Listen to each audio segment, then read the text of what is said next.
Good afternoon, ladies and gentlemen. This is the Human Resources Committee, which is meeting today. A couple of announcements first. There are no fire alarms scheduled for this afternoon. Therefore, if the fire alarm sounds, please evacuate the building immediately. The fire exit is located at the rear of this room, so please go down the stairs and meet in the War Memorial Park.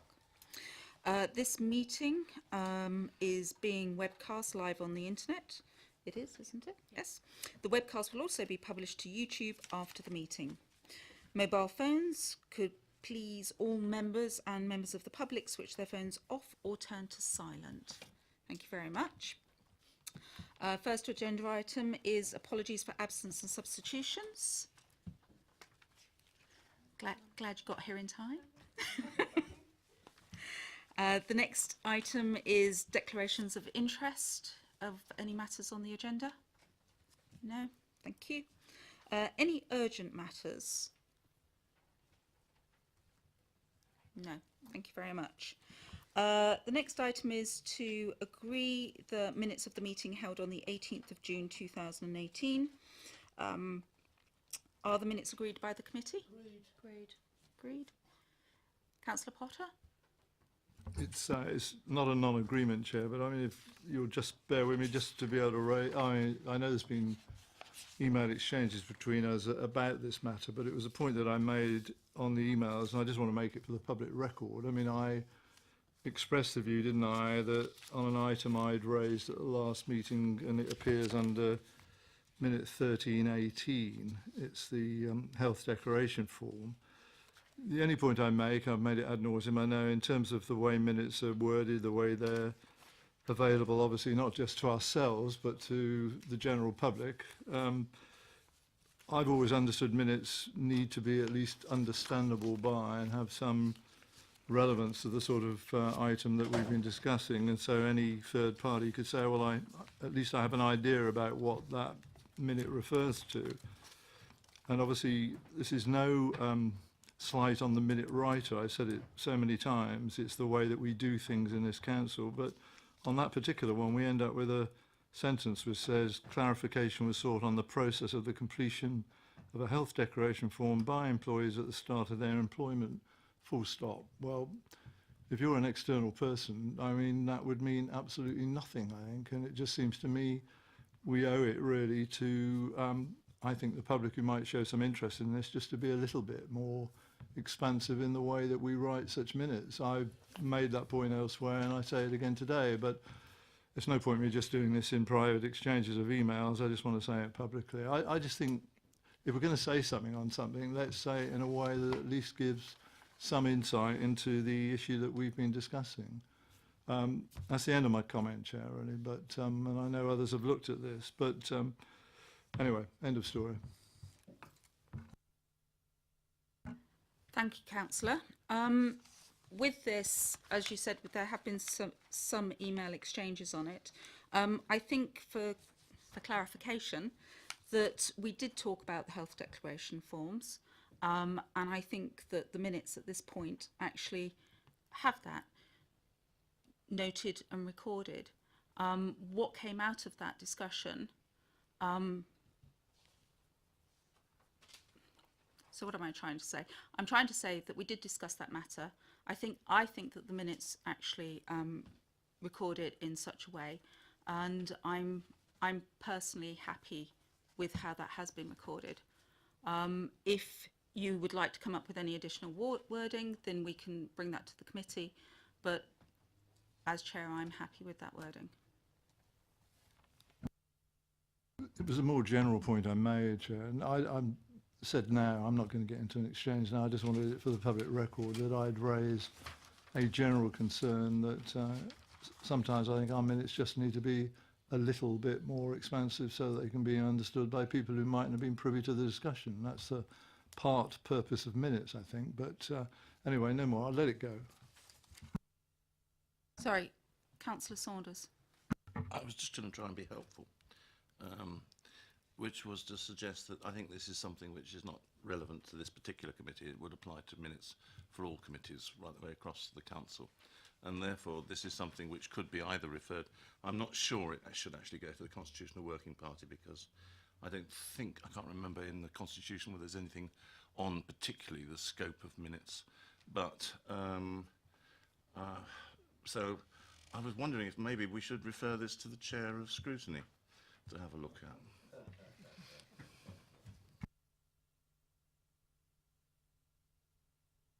I think Councillor Gardner wants.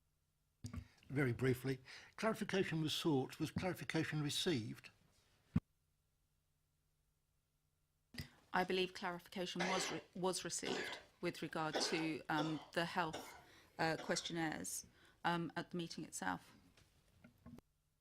I think that should be reflected in the minutes.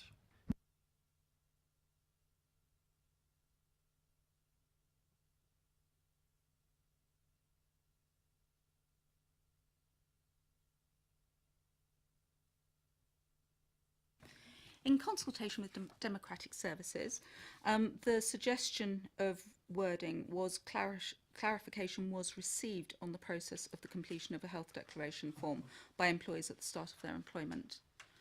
Is the committee happy with that? I would be happy.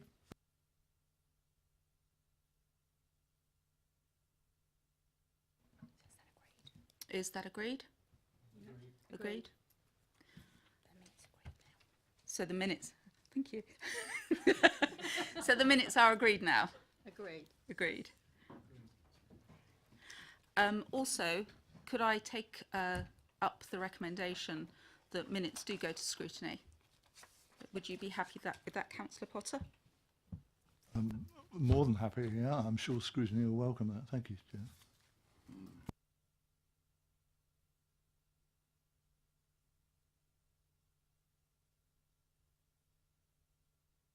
So the next item is number 5, recruitment of Executive Director of Finance and Resources. Anne-Marie, would you like to introduce this? Thank you, Chair. So I'm just going to say a few words and then hand over to Mark Byrne from Hayes.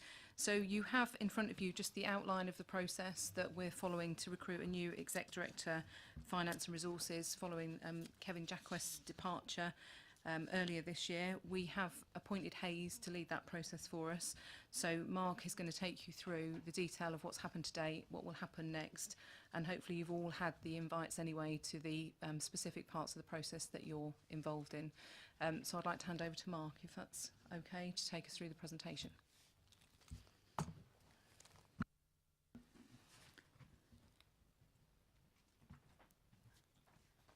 Welcome to the committee.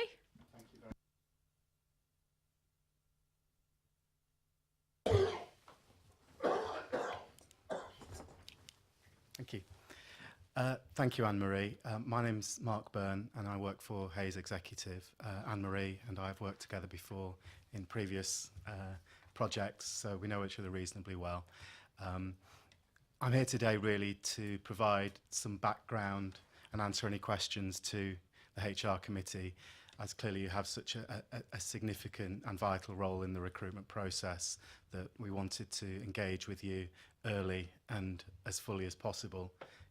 So that's why we're here today. I've set out a brief agenda, and this really hopefully encapsulates the 3 key stages what I'm trying to achieve for Basingstoke and Dean Council. Firstly, it's about getting an attraction strategy together that attracts the very, very best people to Basingstoke and Dean Council. It has an amazing set of positive attributes that we want to foreground and take to market in a really exciting way. And I'll talk to you about those. And we also want to talk about the role itself with you a little bit and just give you an insight into what we think a good candidate for the council looks like and how we're going to share that with the market.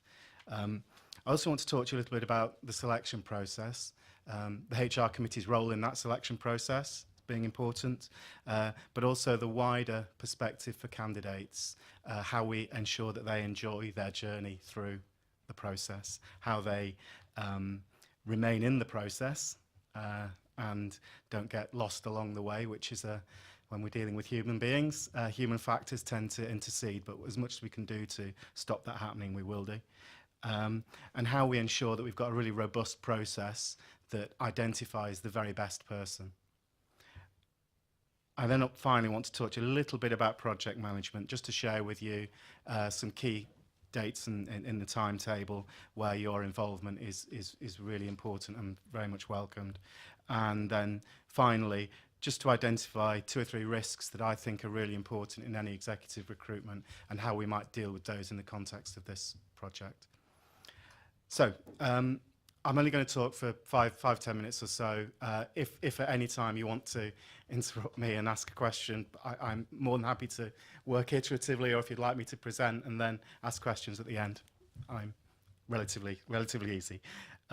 So, first of all, I wanted to talk about some of the key messages about Basingstoke and Dean, and the things that really jumped out at me from spending time with Councillor Saunders, with Mel Barrett, with Anne-Marie, and doing my own research and digging around and finding out about the place and the council. And the things that really jumped out at me were, number one, growth. This is a place not just that is going to grow, but that has a history of growth and of managing growth effectively. So I think that is something that people will really respond to. Lots of people talk about ambition to grow. Not so many councils are able to talk about it in the way in which you can, in terms of the impact you've had over the years, in terms of your reputation with some of your key stakeholders in government and industry. These are things that we think people will respond very well to. The ambition is very clear to me. You know, you set the bar high in terms of the services that residents want and that you're going to provide to them. And you've got a place here where people want to live as a result. It's a beautiful place. I love coming here. And I think that's something that I want to share with candidates as we work our way through this process. I think one thing that really jumped out for me, though, was not just the fact that you want to grow and there's ambition, and that, it's the scale of it. And I talk to London boroughs and so on whose scale of ambition is smaller in some ways than the ambition that you're articulating here. And I think that is really exciting for people because it opens up a different set of candidates for us. We can talk differently to people about the opportunity here. And I think part of that is about the assets that you're able to leverage here as well. You've got some amazing assets that you already own, a property portfolio that will be the envy of anybody. And these sorts of things are things that candidates are really going to want to key into. It's the train set that they're going to have to play with if you want to be a little bit flippant about it. And I do think already being a highly regarded council with great services is a great platform to start from. Your track record of being can-do, these are words that keep coming out to me. I know there was some of the practical examples that we're able to share with people really do show that this is a place where things are happening and will happen, and that there's a confidence around government, around your private sector partners, that you can make things happen. So those are the messages I'm feeling I want to take out to the market and share with candidates as we speak to them. Are we okay if I move on to the... You okay? We just seem to have lost a connection with Houston there, so is everyone happy if I press on? Yeah. Okay.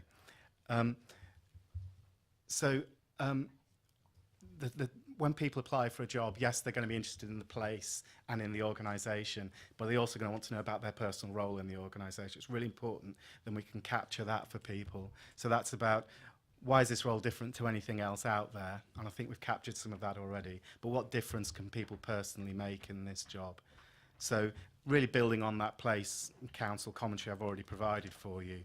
But, you know, we're looking for somebody who can really catalyse the new opportunity that things like your property portfolio provide, can really provide the leadership that secures the council's growth, the borough's growth, should I say, but at the same time ensures the council's financial stability in what is a challenging time for all local authorities. The difference for me with this job to other finance jobs that are out there is there is quite often a very singular focus in jobs out there at the moment, and it's about savings. Clearly, we all want the council to run efficiently because every penny saved is a penny you can spend on better services. But at the same time, because there is this wider context around growth and ambition and the wider resources portfolio, I think it creates a different view for candidates than other councils that perhaps in much more straitened financial circumstances, shall we say.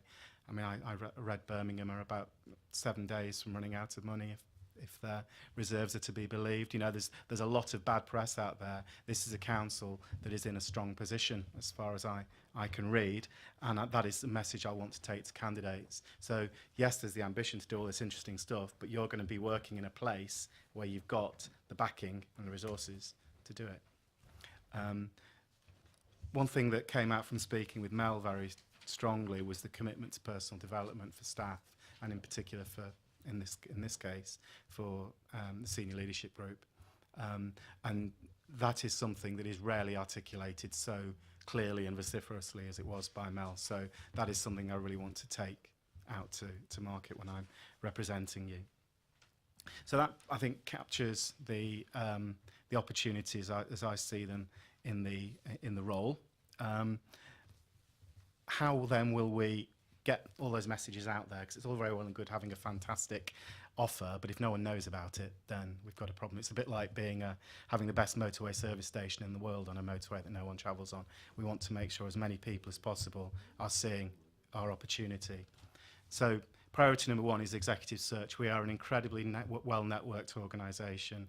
One of the reasons why Mel and Anne-Marie kindly asked us to do this work for you was because of the strength of our networks in London, and clearly the draw for people from London boroughs and so on into this area is a significant one. We also have a very significant database already of qualified finance professionals with local government backgrounds, with broader private sector backgrounds, with just broader backgrounds altogether. So we're confident that we can draw together a very strong list of applicants for you. We're also going to do some advertising, but we don't completely splash the market. We believe that our search process is the fundamental reason why we'll fill the job, and over 80% of our appointments are made via an executive search appointment. So we will build a microsite, and we are in the process of building a microsite, and your comms team is just signing off the look and feel of that at the moment, and that will be ready to go live later this week. And that microsite acts as an online candidate pack. And we design them in such a way that if you're sitting on a train with your iPhone, you can read the pack. If you're sitting at home on your desktop, again, equally accessible. We're going to do a little bit of online advertising and a little bit of press advertising using the MJ magazine and their various online sister publications. Local Gov is one of the ones that is very popular, as is LG Jobs, and we will use those. LinkedIn is a social media site for business professionals, which is incredibly useful in creating interest in recruitment opportunities. We are the most followed recruitment company in the world on LinkedIn. So it does mean that a message sent out by me on LinkedIn gets to literally billions of people. So that is well, not everybody in the world is going to want to work for Basingstoke-on-Deane, and nor would you want them to work for you. Clearly, it is the power of that message that getting out there that is incredibly important. Twitter is also a really, really useful vehicle in that regard, because it helps us get out some of those messages to places and to individuals who might not necessarily have thought about Basingstoke-on-Deane. And as I honestly hadn't done before I knew Anne-Marie was coming here, and got interested in that way. And you know, if you advertise and you're working for, I don't know, Brighton and Hove Council, all you really need to do is put a silhouette of the pavilion in the paper and you'll get a gazillion applications. Whereas here, we have to articulate a really strong message that gets out there widely, because we have an ambition to recruit the very, very, very best person for you. To do that, we've got to talk to as many people as possible. So that is our attraction strategy. Anne-Marie, can we move to slide 6, please? Thank you, that's perfect. So here's some words that I've put together that really hopefully capture some of the ambition from the briefings with Councillor Saunders, with Mel Barrett and with Anne-Marie about what a good candidate looks like, and the ambition and innovation clearly come into this. The can-do spirit is something that has been very, very clearly articulated to me in all my discussions with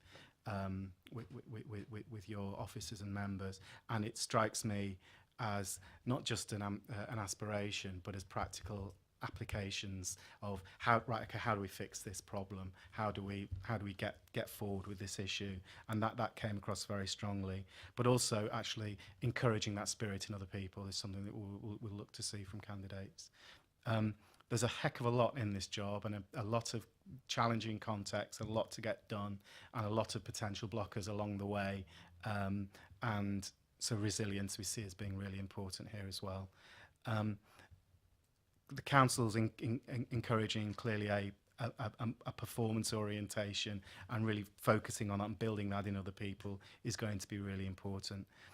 And there's a lot of stuff as we move through the next few years that will require some influencing skills. So actually able to sell new ideas and concepts to staff, to colleagues, to members who might not necessarily have thought about going in a particular direction. Occasionally, probably not being afraid to be the lone voice in the room, I think is going to be quite an important skill for this person.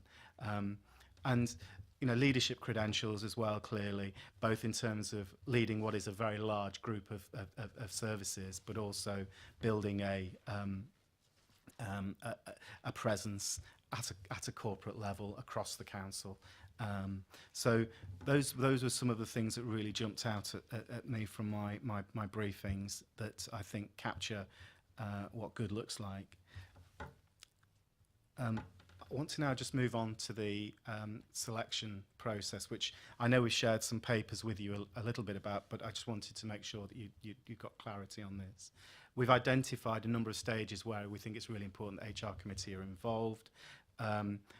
First stage of which is at the long listing stage. So in other words, we've had all our applications. I will have done a review of all of those applications personally, and I will come to you with a report and a grading suggesting my views on those applications. Now, this isn't just a paper-based review against the person spec, which is clearly an important part of it. It's also about due diligence. So what do we know about these people? What's the press telling us about these people? And making sure that you've got some concrete evidence that these individuals are who they say they are, that they've not misrepresented themselves in their application, which is something that happens more often than one would wish it did. So we have to be very, very mindful of that. You may. When you talk about the press... Sorry, could you turn the microphone? My microphone is on.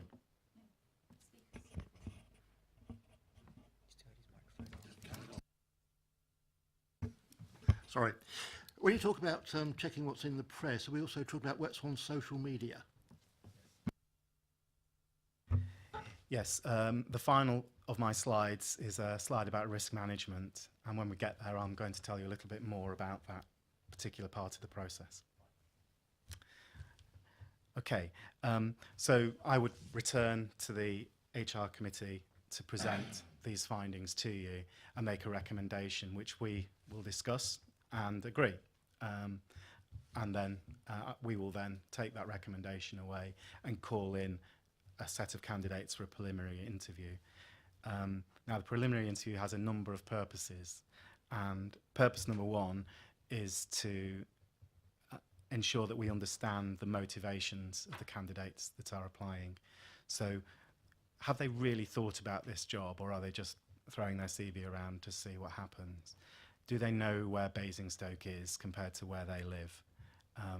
Have they thought about the financials, and can they really afford to move? What about if they have children in school? Have they thought about the schooling aspects? Unfortunately, too often for my liking, and this is why I work very hard at this, we find that individuals have pulled out of recruitment processes because they are they've only really started to talk about those things at a date which is too late. We want to foreground those right at the start, and if somebody doesn't like what's on offer financially, or they don't like the location, we'll deal with it at the start, and then we can put them to one side and not waste panel time. So that's opportunity number one, is an opportunity to spend time with candidates to understand their motivations for applying.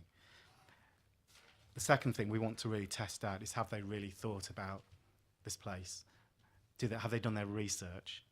You know, if I asked the question, by now you'll have spent some time with the council's annual accounts, what were your first observations and what risks and opportunities have you identified? And I don't get a good answer to that at first interview. I don't see that as being a credible candidate for the post. So we're pushing hard on candidates straight away to make sure they're really serious about this. We want to be able to put a tick in the box that says this candidate is capable of delivering the statutory obligations of a chief financial officer for a council. And in order to put that tick in a box, I feel I should rely on somebody who knows far more about that than I do, because I'm not a statutory section 151 officer. But I do know a few, and we've asked a gentleman from the London Borough to support us in that work, and this is something that we do all the time. So all of our finance appointments are supported by a technical specialist who is a serving specialist in whatever line that we are appointing within, and it provides a level of assurance and robustness to the process where it means that a group of non-specialists who are experts in local government but perhaps not experts in finance can come together and make good decisions about appointments.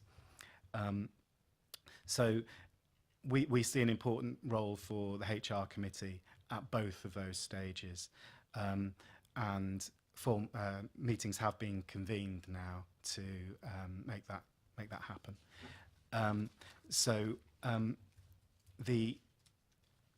The process so far, although we've been focusing on selection, is also very much about enthusing people about the opportunity.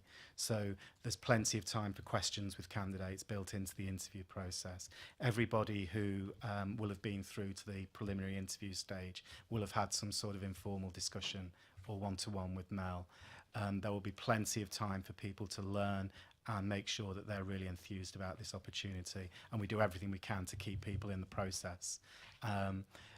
I am told, I appreciate this isn't a sales forum, but I'm told that the differentiator between Hayes and other of my competitors in the marketplace is the quality of our candidate management. It is the one big differentiator.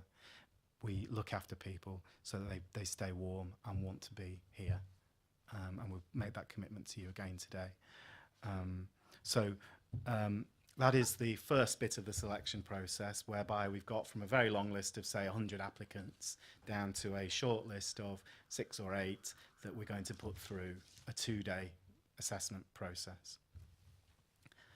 Anne-Marie, can we? Yes, thank you, Anne-Marie. Prior to attending day one, we will ask the candidates to have done some personality profiling. Anne-Marie and I are talking about a product called Wave, which Anne-Marie is trained in using, so there's a nice link there back to the organisation, in that you'll have the confidence that what we're telling you is being reported is actually what is in the science. And that personality profile will be done by candidates before day one, so that we can, and significantly before day one, so that you've got time to understand the results and build any findings into the interview days. We have a busy day one for candidates. What we're conscious of, and I think this was something that we brought to the discussion at quite an early stage, is that when you have a lot of different panels interviewing the same candidate, there's only so many questions you can ask. And so quite often a candidate can become a little bit jaded during the day if they keep getting asked, why do you want to be here, et cetera, et cetera. Especially as a lot of that will already have been asked at preliminary stage. So we're going to work together with Anne-Marie and with committee to develop a slightly more interactive aspect to some of these processes, and to ask each panel to be measuring slightly different things. In that way, we can then triangulate effectively. We'll have seen the candidates in different modes sometimes presenting, sometimes being interviewed, sometimes being part of a stakeholder group, sometimes briefing, so that we end up with a rounded view of a candidate in working in lots and lots of different settings. So hopefully that will provide a useful view of the candidate, a view that means that by the end of day one, you'll know the candidate really well, really well, and you'll know whether you want to take them through to day two. Equally important is that there's enough downtime and informal time for candidates to get a really good sense of what it might be like to work here. Bearing in mind so far, day one is going to be, apart from their one-to-one with Mel, their first opportunity to really spend time with a lot of people from the council. So we want to make that as seamless as possible. You know, we want to make sure that candidates have got a really easy journey through the day.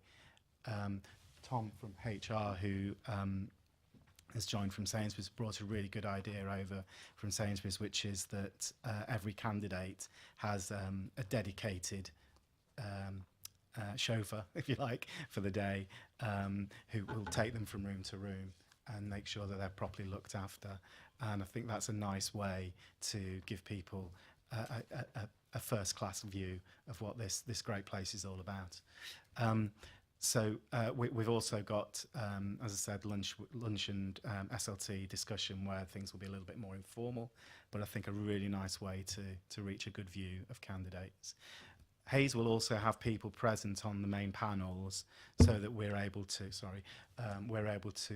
come back to you at the end of the day for a wash-up session and actually chat through with you what our findings have been from each panel, so that we're able together to help you make the best decision as to who to take through to day two. And then day two is the formal HR committee panel presentation plus interview, where you'll reach your final decision. So those were the key aspects of the selection process. And just a brief summary there of the key dates. You know, we're going live later this week. Advert in the press next week. Closing date Monday the 15th of October, and we're all wrapped up by Tuesday the 27th of November. So, assuming we can negotiate a good notice period relatively early into the new year, we should be welcoming somebody on board. I also mentioned that I wanted to talk about some potential risks to the project. I think it's really important that we're clear on what might go wrong as well as what might go right. Candidate supply is challenging. There are loads and loads and loads of these sorts of opportunities out there at the moment.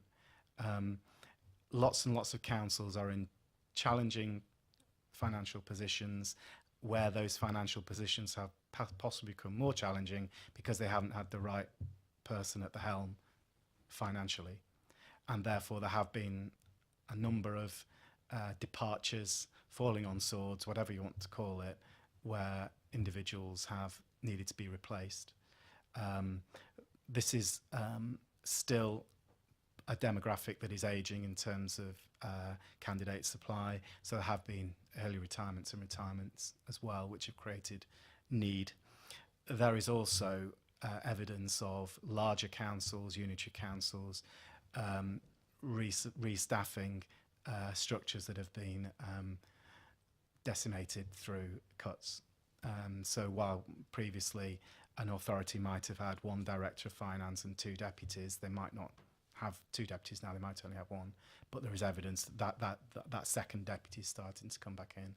And if you're talking about a county or a London borough, then we're in potentially the same market financially as you are here. So those are risks. We think we've got a really strong message to market for you. One of the things that's really important to me is that you get plenty of sight through the process of what's going on. So it's not just a case of you send me merrily on my way today and then you don't hear from me again until the 15th of October. There'll be plenty of reporting coming back saying these are some of the issues we're facing, or these are the numbers that are coming through. This is what people like, this is what people don't like. This is, and so you're qualitatively and quantitatively able to judge how we're performing and challenge accordingly. So I think that's an important aspect of this. Typically, executive search firms would have one director and a researcher working on a project like this. We're putting me, an associate consultant and a researcher on the project, because this is it's too important to get wrong. So I think the fact that we've done a lot of this sort of work before and we know where to look will help mitigate some of those candidate supply issues. There's a huge reputation risk for any recruitment project, and I've seen it go wrong so many times before in other places with other firms, I should hasten to add. Primacy of candidate management is what is the most important thing there. So we look after candidates so well that all they can do is leave the process thinking about Basingstoke and Dean Council. What happens is, unfortunately, when candidates remember a bad process, they don't necessarily remember me, they will remember Basingstoke and Dean. So it is really, really, really important, conversely, that we get that bit right for you, so that when people leave this process, if they've got the job, brilliant. If they haven't got the job, okay. But here's some great feedback. Here's a learning opportunity for you. And we've built that into even the welcome letter from Mel talks about our desire that this should be a learning opportunity for candidates. Quality of candidates is the final reputation area that I just want to touch on very briefly. And this brings me back to Councillor's question about due diligence. So what does that look like? Well, first of all, it's internet searches. So if somebody's claiming that they were appointed at a certain council for this particular period of time, we will check council minutes. We will check the internet. We will check that there's a link between the LinkedIn dates that they show and the CV. People have a nasty habit of, for example, of accidentally forgetting about the 6 months that they spent at one place 5 years ago and they merge it into another job. We have ways of making sure that that doesn't happen here. So equally important is social media. We asked somebody to step away from a process recently for a role leading on community safety for a metropolitan borough because he was tweeting inappropriately about football hooliganism. And it was a particularly inappropriate, without going into detail, but it was particularly inappropriate and absolutely particularly inappropriate in the context of a community safety job. So that sort of internet searching, as mentioned there, press reporting, etc., to make sure that we understand exactly what candidates are up to, where they've been going. This isn't CIA type stuff, but this is public domain. People have put it out there. We're not trying to honey trap people or catch people out. People have actually put this stuff out there. It's got to form part of our thinking about whether a candidate is suitable or not. So that then, I think, really gives us some focus on the quality of candidates. And I think that neatly brings us then to the end of... Excuse me, Councillor Gardner, did you? Oh, sorry, I didn't want to interrupt. I just wanted to ask you a question. Thank you. That brings me to the end of my presentation. I'm more than happy to answer any questions. I hope that's been useful, and I hope it's given you some assurance and confidence around the approach we're going to take, and some assurance and confidence in my personal role in representing Basingstoke and Dean. Thank you. You talked about what a candidate might be saying on social media, but what about what is being said about them? Yes, equally important. Every local authority area has quite a burgeoning blogger community and things like that, and we will always take that sort of information into account. What we aim to do is to provide you with as much guidance and information as possible about each candidate. So an example recently was an individual where there was significant reporting on in the blogging community about an individual's reasons for leaving a particular post. We, because we knew the individual and the council reasonably well, knew that this was scurrilous rumour, but we in our packs we presented to the client our information. Look, this is what we've found out. You will probably see this out there if you do your own due diligence on these individuals, but we can tell you X, Y, and Z. Or if in another circumstance, we will tell you, actually, no, it is accurate, and we would recommend not proceeding with this candidate. I have a question, please. You have in the timetable that advertising goes live week commencing 17th of September, and you mentioned a microsite Yes. in the discussions.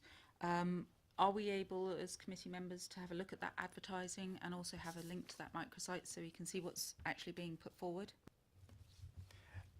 Absolutely, Councillor, yes. We are just in the process of going through the final fine-tuning of both the advert and the microsite to ensure that it sits well with your new corporate branding, the B for Basingstoke branding. And Jessica Bave in comms is just signing that off at the moment, and then it will be presented to chief officers and committee for review. Councillor Regan? You mentioned about the supply of candidates. This is just the proximity of us to London increase the supply of candidates, or is it a burden because there are better jobs in London? It's incumbent upon me to convince candidates that there aren't better jobs in London. But yes, you are right, it is a double-edged sword in that regard. There are 33 London boroughs. For a lot of candidates, I think one thing people do not always think about if they don't work and live in London is a lot of people from part of London would not countenance commuting to another part of London because it would be far easier for them to come out of London. So I think we need to take advantage of that opportunity and get people thinking differently. But yeah, we will always make sure that the supply issues are mitigated by pushing the search out very, very broadly. Not just thinking about, okay, who lives and works in the south, but actually where are the best people up north? Where are the people working in fast-growing, regenerating places elsewhere in the country? Who's got a history of growth? And start at a macro level with some of the key attributes like that, and then think from there, okay, good. Now, would you like to talk about a job in the south? And I appreciate there are costs and so forth associated with moving, but there is still a significant salary differential which can help in that regard. If there are any more questions or comments, Councillor Saunders. Could I just possibly add one more thing to your list of attributes, which is already probably too long to actually find all of them in one person, but suggest that negotiating skills should be on there, because negotiating, whether it's internal negotiating with heads of service, but more importantly, or as importantly, negotiating with external people, whether it's to do with the contractors who work for us or the developers or whoever it might be. It's the ability to eyeball people and to negotiate for the best benefit of the council. It requires a certain strength of character. It's not a skill which is commonly found in local government amongst most people, but it's one that we need because of the development that that we need to see going forward.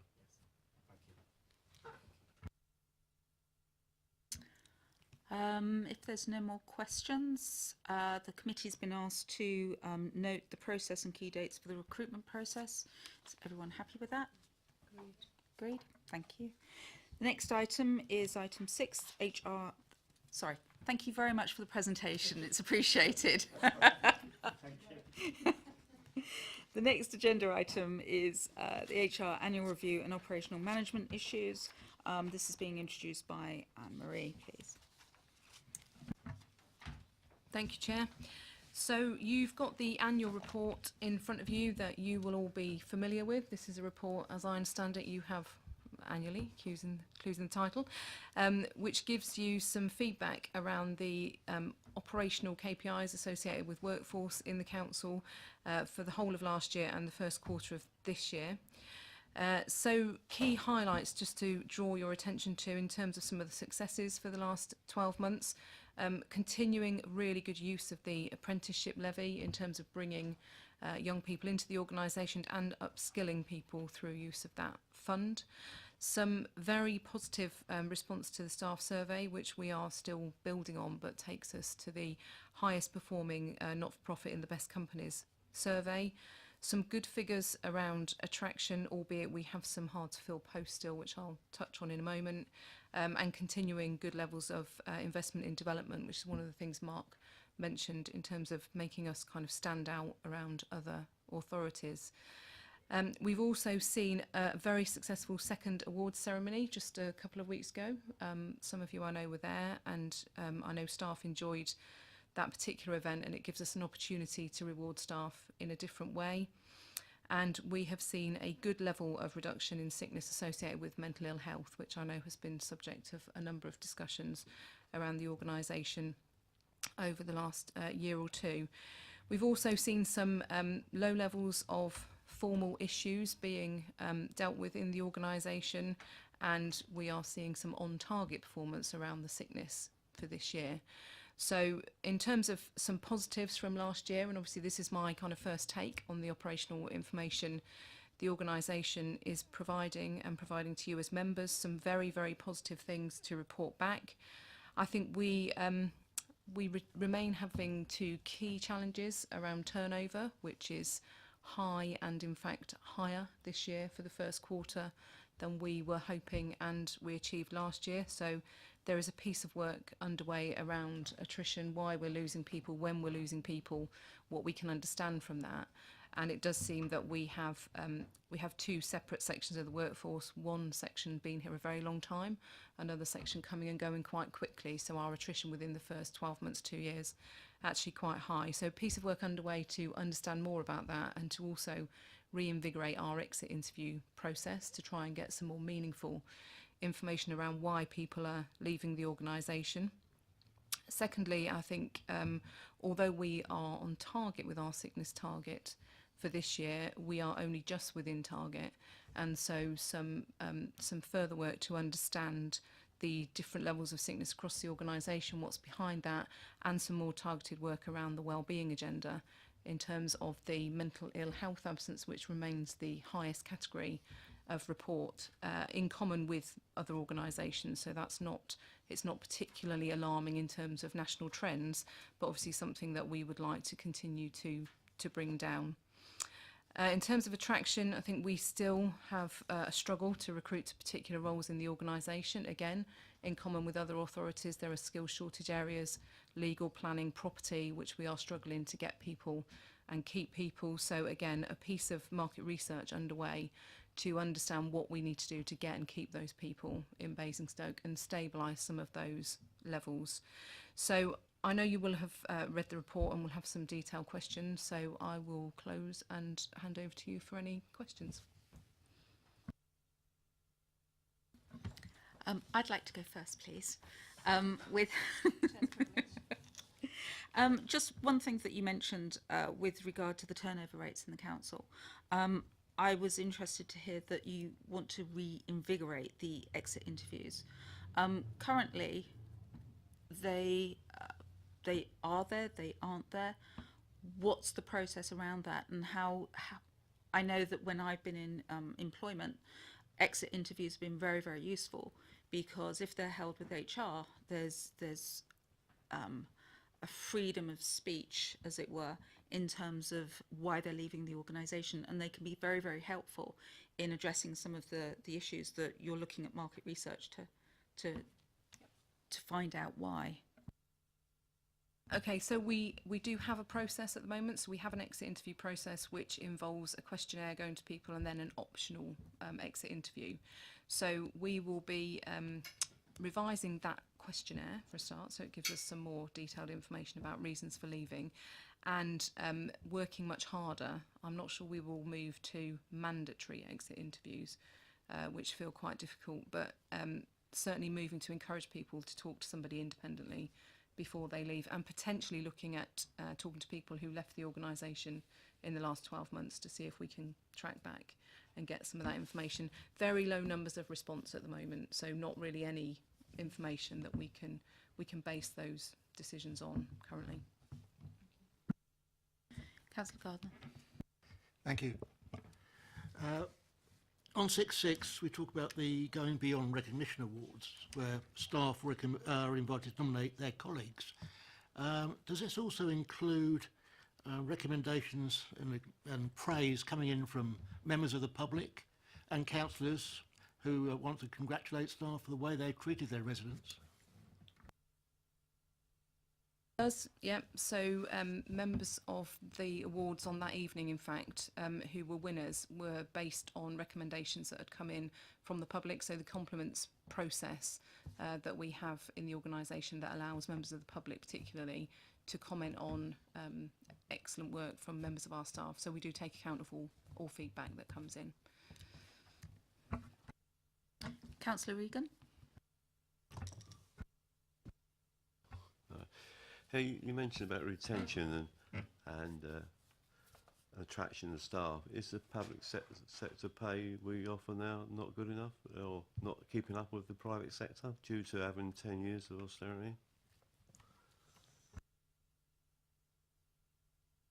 So Basingstoke has a policy of paying up a quartile compared to similar organisations. So I think in terms generally of pay, we are relatively competitive as a council, and that would be mostly where our staff come from. The public and private sector comparison is really difficult to make because we offer a whole different set of terms and conditions, of course. So the wraparound, if you work in the public sector, is quite different. For the vast majority of our jobs, we are still attracting good numbers of candidates. So I think as a whole, our pay is fine. There are some jobs that are particularly hard to fill, and there is a particular shortage in the market generally and nationally that I think we will need to work harder around. And that's partly money, but it's not only money. It's access to development, promotion, other wraparound that we can offer.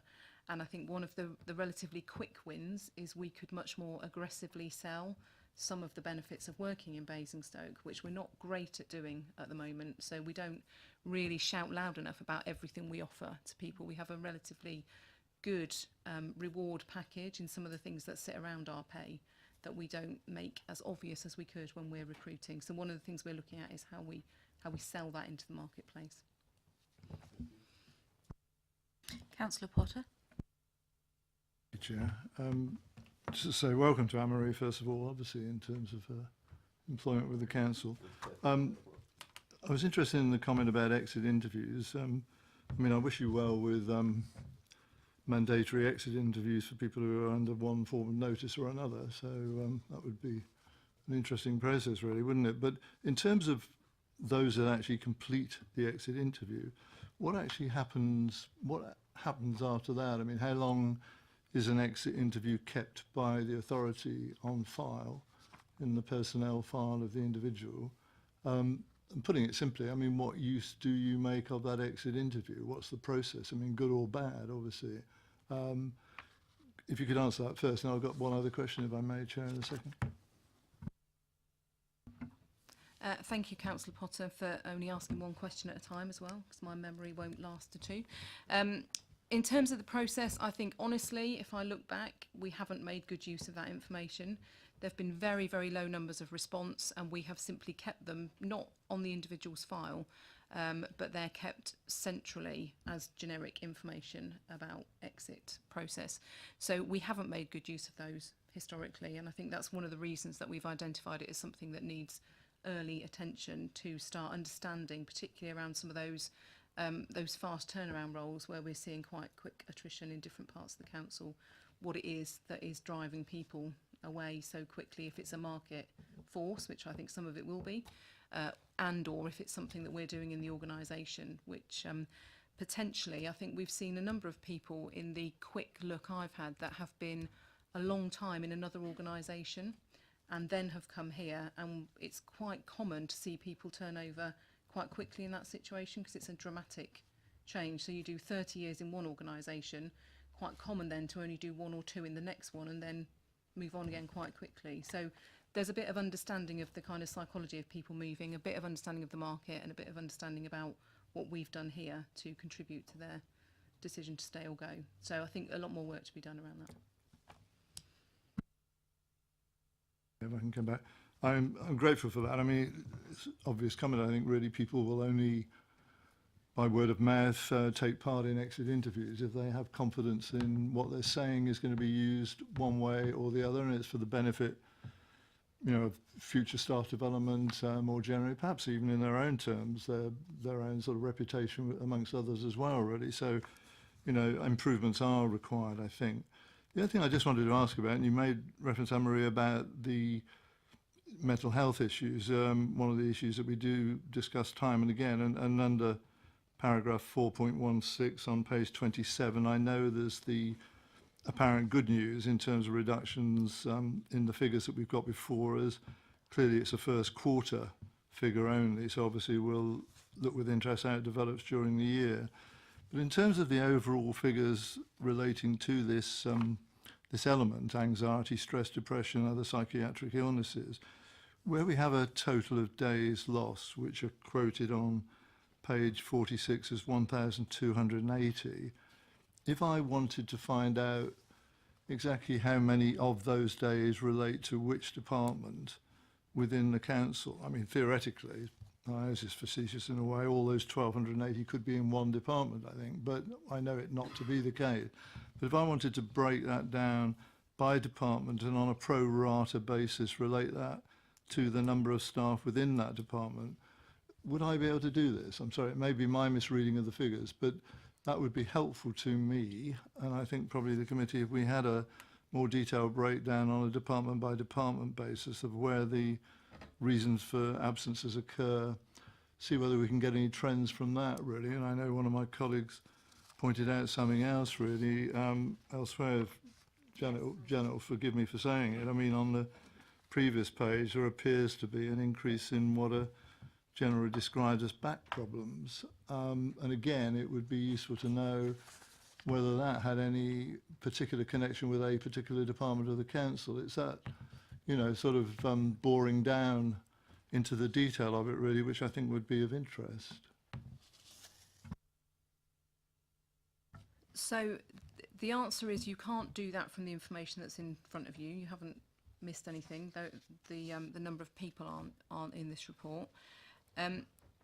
We can do that. We do that. We are doing that at the moment in terms of our internal management analysis around sickness and where we think we've got particular issues.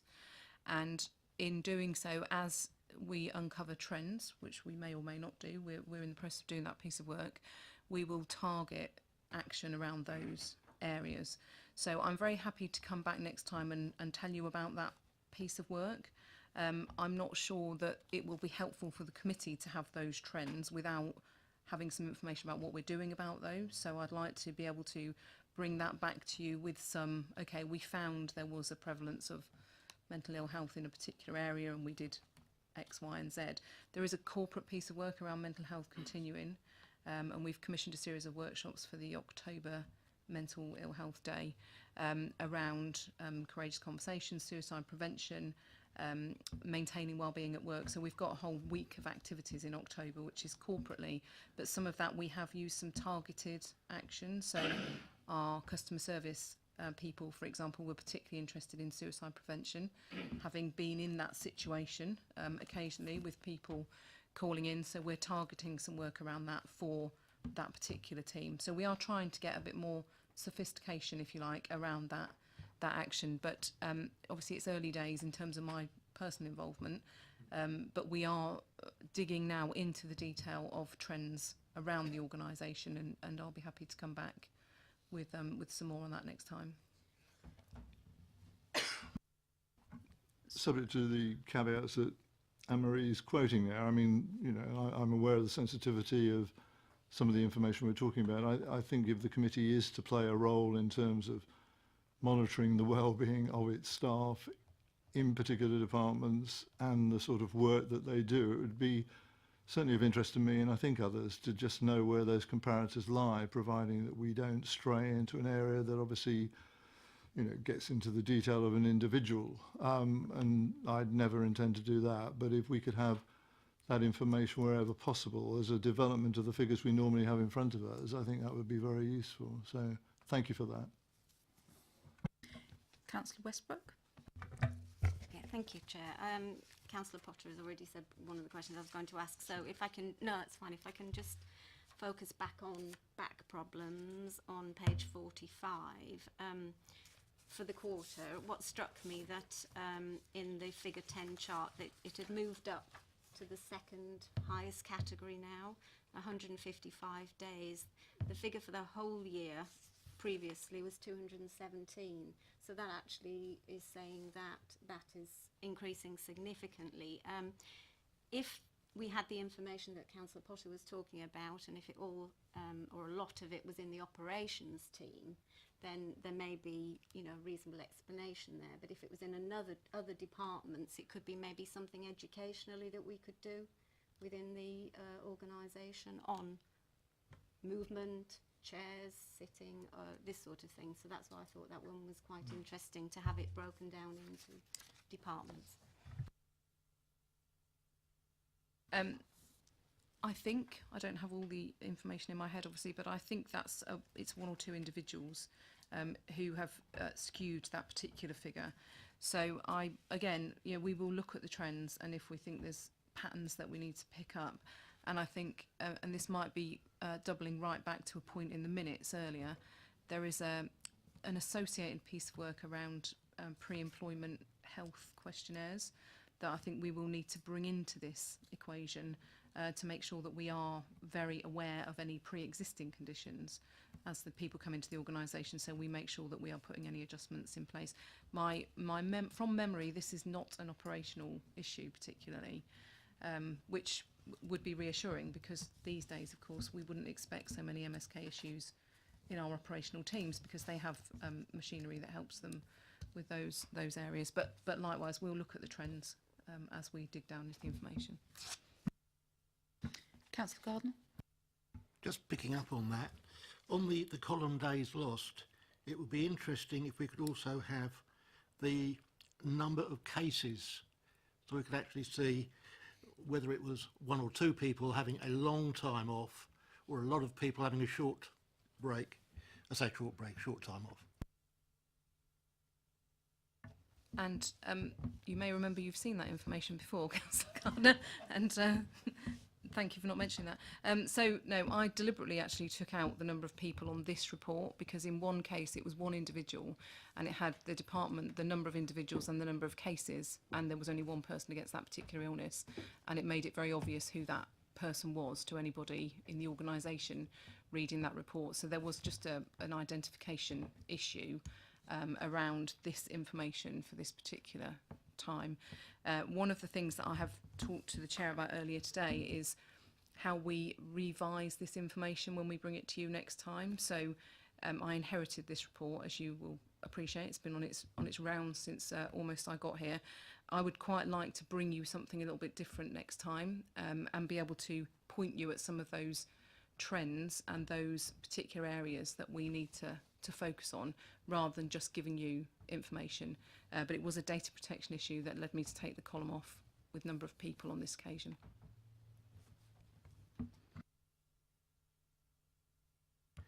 In which case, could we just have a one or a two, depending on whether it's a lot of people for a short time or a few people for a long time, but no more than that. Councillor Potter. This is probably me. Everybody else here understands the words of the report far better than I am sure already, but I mean, we're all supporters of plain English, but I wonder if you could just help me, Anne-Marie, in a couple of paragraphs. On paragraph 4.6, the second sentence for the public record reads, "This provides the opportunity to assess if a common model that provides a feed into a helicopter view of key corporate indicators is an appropriate model moving forwards." Now, I'm sure everybody in the room but me understands that already, so it's only for my benefit. But okay, and under 4.7, the last bullet point actually finishes with a sentence. This allowed participants to interpret the results from their perspective using 6 thinking hats and positive inquiry tools suggesting themes and developing an action plan. Again, it's just me, I'm sure, but I've no idea what that means, and it obviously does to experts. But you know, I would just make a bid for sort of slightly plainer English if it's possible. Right, I commit this is the only time I'm going to use this excuse, but I didn't write this report. So, I'm happy to be judged on the next one that comes, but for this one I am pleading the fifth. So I did make some changes to this report, but I didn't have much time before the process needed to take it where it needed to go. So I didn't write those words. I'm not going to try and explain them, and we will commit to writing in plain English in the future. So obviously it wasn't the 40,000 viewpoint through a bird's eye or anything like that. So anything else, councillors? Councillor Capel? Thank you, Chair. Just one final point about 4.13 on the report. Just a quick question from me around the Parks and Street Scene team. It refers in there that a majority of the absences from the Environmental Services Business Unit was from that team. It does provide a point about the fact that manual workers tend to have an average bit higher, but I wondered if there was anything that we were looking into specifically about that team and why there is a higher and why it's above the corporate target. Well, here's an interesting point, and I'll try not to go on all day because sickness absence is one of my most favourite topics, but a couple of issues. So we have traditionally always thought that the manual workforce have higher levels of absence, and that's been inherited wisdom for many years, but really had its origins in the whole MSK debate, and obviously if you were doing a more physical job you'd have more physical injuries. We don't see that so much anymore. We've seen the mental health issues become as common in the manual workforce as the rest of the organisation, and they are the highest level in all areas of the workforce. So I think there's a bit more sophistication we need to put around understanding what those issues are. We know some of them are social issues potentially, and we do see a higher prevalence of those in manual workforces, and so we're talking to Wade Road about whether we need to wrap some more support around alcohol dependency, which we know has been an issue in the past, whether we need to look at some of those kind of broader support areas that we can be more proactive about in the manual workforce. I think there's also something about how we're counting, and I think this is a question through the report that I know there's been debate about what's long and short-term absence before in this committee, I believe, but we're counting long-term absence as 10 days and more, which is skewing some of our figures quite significantly and also making it very difficult to compare to other organisations who traditionally use 20 days and more. So we're using some comparators in here from national stats and from other organisations which actually are not quite right because we're counting things differently. So one of the things that we're looking at is absolutely, as part of that, drilling down into the detail, what do we need to do to put in a more sophisticated approach for each department around their sickness and the reasons for that, but also how are we counting and reporting so that we can properly compare ourselves to national stats, particularly around that long and short term piece. So it would be interesting to know if members had a particular reason for thinking that 10 days was something they wanted to see, because that is skewing our figures quite significantly at the moment. Did that answer your question? Ish. Thank you for that. Yes, it did. It was very helpful. Just to pick up on your point there about how it's measured and therefore allowing appropriate benchmarking, that I kind of read down to see if there was a point in there about how that then relates to other equivalent parks and street scene teams in other authorities and other parts of the country, to see if we were comparatively higher or lower. That'd be some really useful information to see. Because it, as you say, it then highlights, is it just an issue that you generally find with that type of workforce and those doing those types of jobs, or is it something Basingstoke specific? So yeah, thank you. So if there's nothing more for the officer, just to sum up, we're being asked to note the report. I'd also like to request the officers to come back on the next report with plain English, with perhaps a little bit more insight into some of the strategic issues, that the report is bringing up, and so it can actually focus on some of the key trends and some of the requests that come from councillors in terms of the figures and the comparison. I think it would be also very useful to have, where we're talking about this 10 days, actually where are other authorities and the benchmarking that they're doing and how we're comparative in their terms rather than just the 10-day terms that we have here. Is everyone happy with that and agreed? Agreed. Thank you. The next item is the annual review of health and safety for 2017-2018. And Paul Beaumont has joined us today. So if you'd like to introduce the report. Okay, thank you, Chair, and colleagues and councillors present. I have one apology for the first time. You'll notice on page 5 that I've put the statistical analysis chart as Appendix A, but in fact it's Appendix B, as you'll note in the report. It's the last page. And conversely then, that means, of course, that the annual safety update then becomes Appendix A and not B as itemised. But the report that you have in front of you is an annual report which details the health and safety performance of the council, the progress that I myself, colleagues and the Corporate Health and Safety and Wellbeing Committee, in addition the operations team, their own Health and Safety and Wellbeing Committee. We mesh together, the operations team report into the corporate committee, and we share best practice throughout, which is extremely helpful. The safety approach at Basingstoke-Dean is a sensible management approach. It's one encouraged by our regulator, the HSE. We can demonstrate that we have systems of work, risk assessments and a robust safety policy in place. In fact, the policy was presented to you, Chair, way back in June, and that's still enshrined here today. And that's live for 2 years. Any workplace accidents, injuries, diseases that we do incur, of course, we record, we investigate, we monitor those, be it by our own employees or by any of our contracting agents that work on our behalf as part of our statutory undertaking. We take safety seriously at the council. I think that's fairly obvious, and Anne-Marie has touched on some of maybe the historical length of back-related musculoskeletal problems, which we haven't incurred this year, I'm pleased to say. But nevertheless, they're all part of the analysis profile that we undertake. The tender evaluations that we do here in terms of our procurement process works extremely well. Our successes of late, of course, have been the joint waste contract now with Serco, starting on the 1st of October. And more recently, we've now undertaken a good exercise for the tree management contract with Griswold and Toms.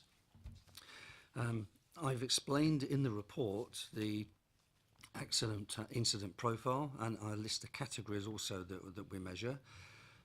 We continue to invest in staff training. We provide toolbox talks. We use safety as a one-to-one to see if we can improve on some individual initiatives. We do challenge staff behaviour, and constantly we're trying to improve the safe working of everyone here at the council, and indeed those agents that work alongside us. In the closing stages of the report, I've shown our projected safety action plan. We consider that our Bible, as indeed our safety policy, but it's work to go forward. It's work that we need to monitor and work that we manage. So I'd like this committee to note the contents of the report and work alongside us while we continue to make this journey of continuous improvement. Councillor Regan. Thank you, Chair. Just on the chart on page 11, it shows quite a significant increase in violence at work. Is that between staff, or is that customer on staff, which is a worry? That's actually members of the public on our staff. So yes, there has been a spike. There has been an increase. There is an irony when you consider the body-worn cameras, the training we provided to staff that receive some pretty threatening phone calls. Yes, there has been that increase. And that's the beauty of a system that we have. We're very open, we're very transparent, we have this information, and we really do work to try to alleviate the pressure, the stress on our staff, because some of these are pretty shocking. That's a worry. Councillor Potter. Sorry, Chair, you may intend to do this anyway, so forgive me if you do. I know one of our union colleagues wants to make a comment or may ask a question, I think, in connection with the report. Is it your format to invite that in any case? If it is, that's fine, but I just wanted to make that bid if I could.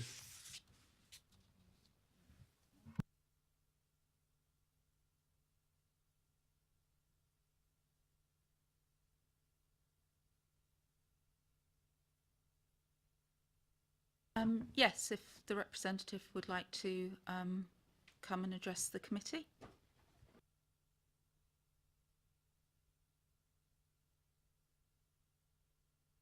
Thank you, Chair. Basically, as you're aware, Paul, we Unison carry out regular health and safety checks on sites, offices, satellite depots, etc. It's come to our attention that Unison Wade Roads depot has no wheelchair access. That's the entire Beresford Centre, that's the entire site. We promote equalities within the council, and at this point it looks as though we're trying to exclude people from entering the building, from using the building. That's tenants, that's us, who are wheelchair bound. Do we have any proposals or anything in place to address this problem?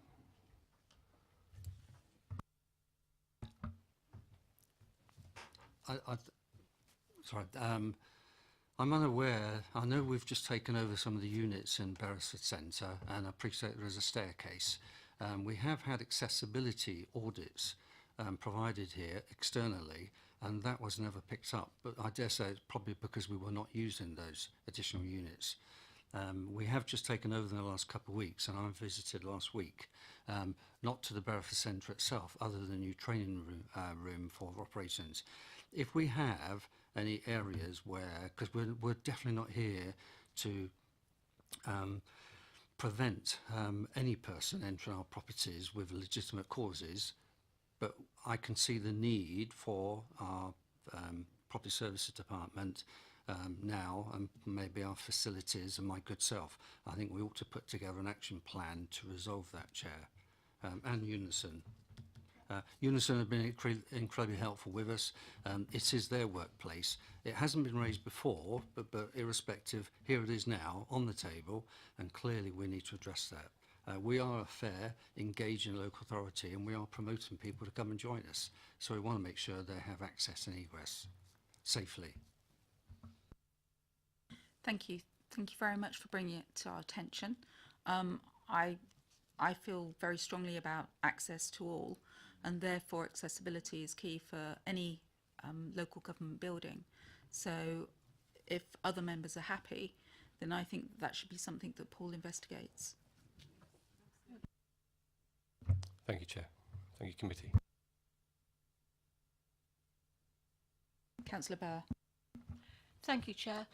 Paul, this summer has been particularly challenging and to a lot of our operatives at Wade Road, especially with our refuse collections, etc. I mean, I've regularly, as a resident, given them cans of Coke, bottles of water, etc. This is a health and safety issue. So what do we do as regards to those employees during these really challenging times when they're out, you know, when it's, you know, really, really hot? We do use the information provided by the Met Office. It's always encouraged if we can prevent staff working between the hours of 11 o'clock in the morning and 3 o'clock in the afternoon. Not exactly practical for a local authority, but we do provide water. The staff can purchase canned drinks, of course, or fruit juices, but we do provide water. So does our waste contractor as well. We do provide skin block.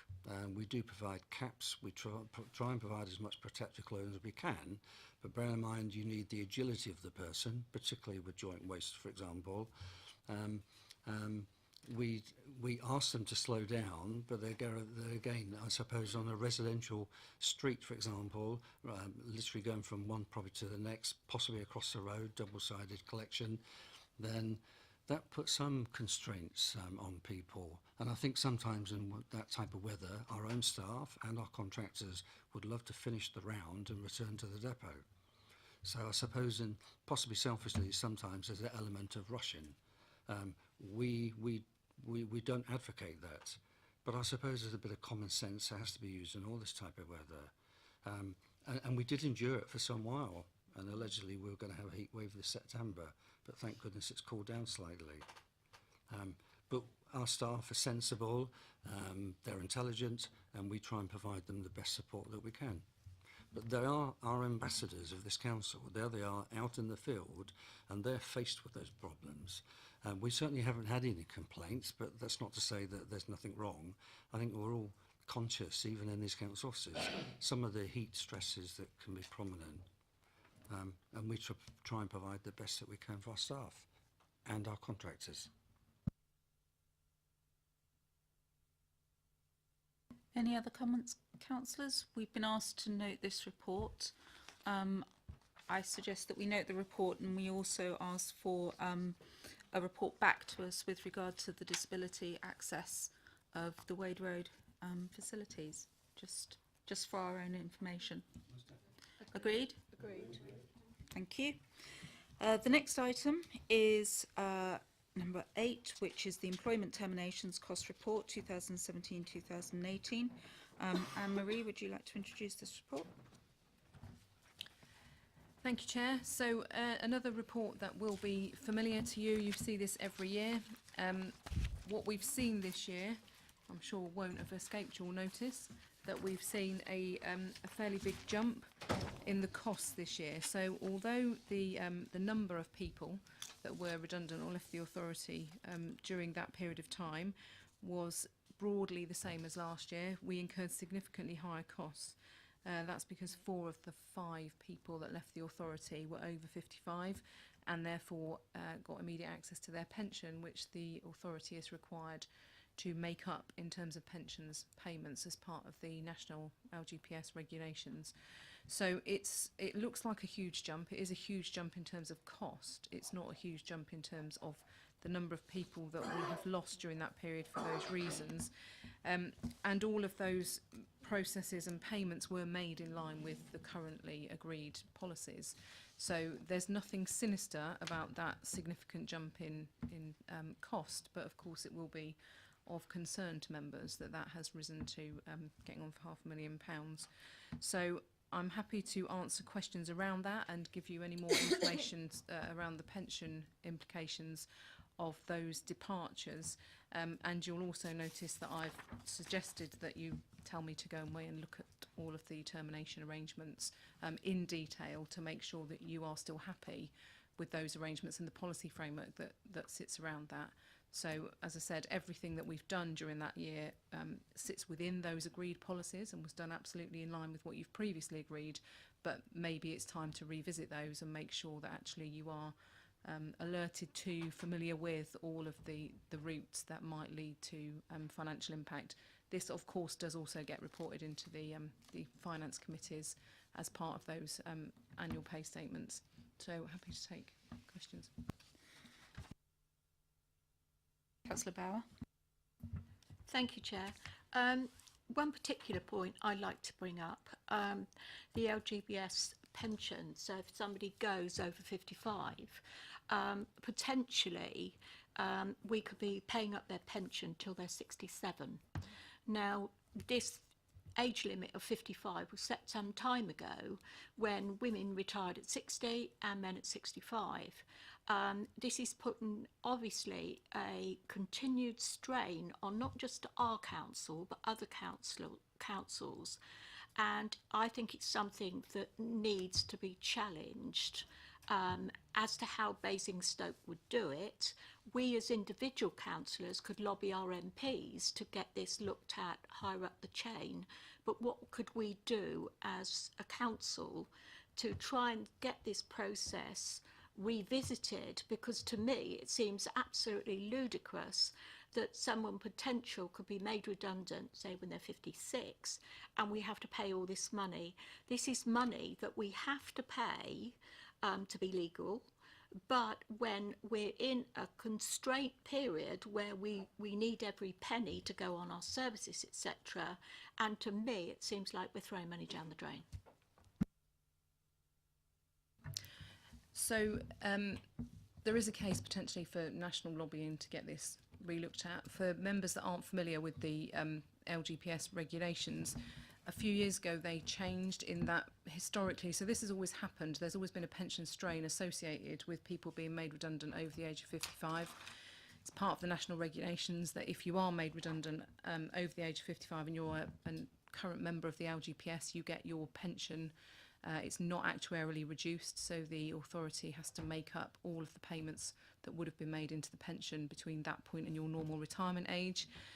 It used to be the case that those were all absorbed into the pension scheme and then dealt with through revaluation. So every 3 to 5 years you would get a new percentage that you had to pay into your local pension pot to deal with all of those. Because it had become obviously a huge strain on the funds, that was changed so that authorities now have to make up those payments when they make those decisions. So you now see a much bigger financial hit as soon as you make those decisions. So it's always been the policy, it's just become much more overt in the last few years because you now see that money leaving your budget directly into the the Hampshire pension scheme. So I think there is some national lobbying that could be done, and anything that members can do to assist with that is useful. There is also a national pensions forum which I can probably access in terms of the kind of council's position and trying to get this raised by the employer's side through the NJC mechanism, so we can take that away as well and see where we can get with it. Thank you. Councillor Potter? I mean, I hear what's being said. I have to tell you, this is a very complicated area, and the sort of actuarial advice that goes with this, is pretty complicated. Also, be careful what you wish for, because we're not just talking about redundancies, forced or otherwise. We're talking about early retirements by agreement. We're talking about, the settlement agreements, which are sometimes are formed out of compromise agreements, and putting it on the line, it's oftentimes in the interest of the employer to, whatever words I use are probably a bit difficult, but actually no longer have in their employment an individual, and for some of the compensating payments to be made, really. It's a really complicated area, I have to tell you, the LGPS, and I mean, clearly this council can't do very much on its own, even if it wanted to. But I do say there are two sides to this. I mean, this is misleading in many ways in terms of the payments that may be made, but the savings that can accrue to councils as well, having regard to somebody of that age who may continue to be employed by her or his own choice, really, for a substantial period on probably a very highly paid or relatively highly paid job, I mean, need to be taken into it. It's not all one-sided. So I just say, tread cautiously on this, really, because it isn't such a cost burden to the authority as might appear at face value, really. And this has developed over many years. The various parties to the LGPS have put this together with good purpose over a long time, and I just say to you, be careful in terms of the way you approach this, really, and the message it sends out to your own staff, by the way. I fully understand that, Councillor Potter, but what I'm saying is the retirement age has changed dramatically over the last 10 years. But this is not, it needs revisiting. I'm not saying it needs to be changed completely, and I understand, but when people are being asked to work longer, this doesn't seem quite right to me. It needs to be revisiting, but that is, something that we could look at in a long term. Councillor Potter? I mean, again, important not to get two things confused. I mean, the state pension age may be changing, is continually changing, oftentimes to the disadvantage of women in society, by the way, but that's by government policy and governments that don't want to pay out the benefits that accrue from state pensions. I mean, that's one thing. In terms of established superannuation schemes, there aren't the changes within that you might be alluding to.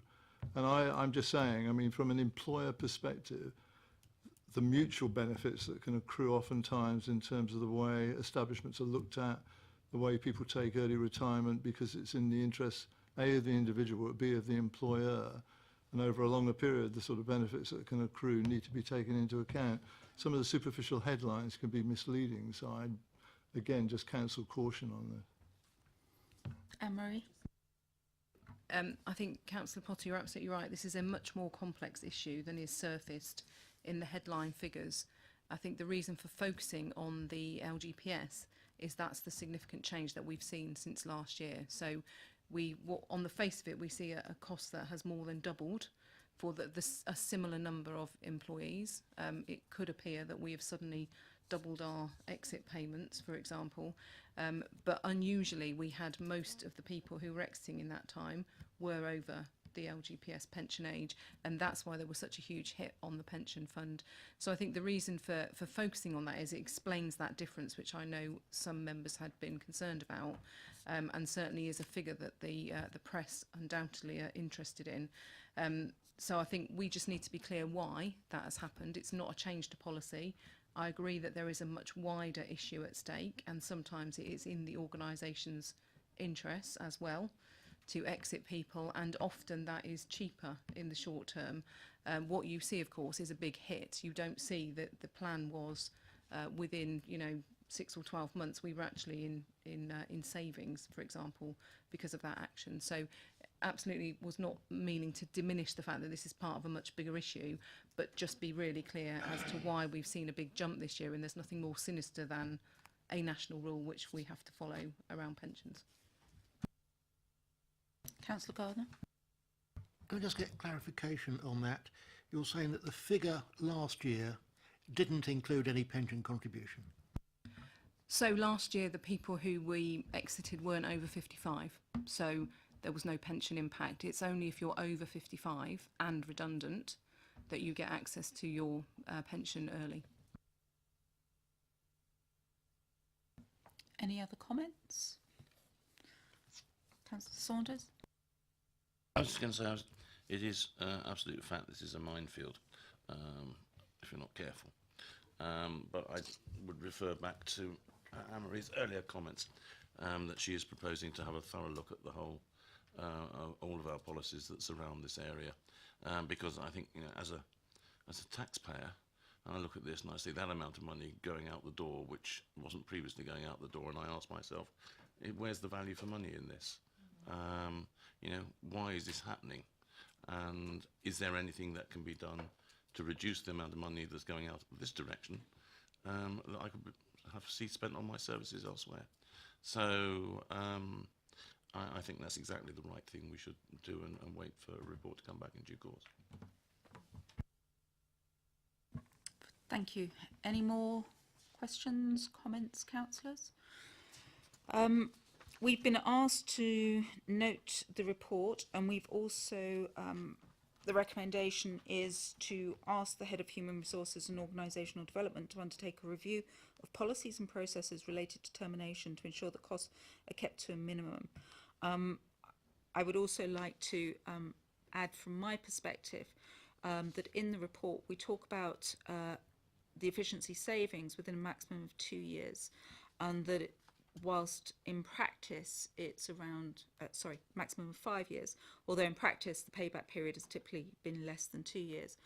I'd like to understand in the next report coming back to us and a little bit more clarity around that, if everyone is happy with that as well. Agreed. Are we all agreed? Agreed. Agreed. Thank you very much. So the next item, we have no confidential or exempt items. So with that, if everyone is happy, we'll... Councillor Gardner. on other committees, we have a work programme. I was just, We don't on this committee. Could we have that added? yeah. Thank you very much. So, so with that, we will close the meeting. Thank you very much, everyone. Thank you. Have a nice afternoon.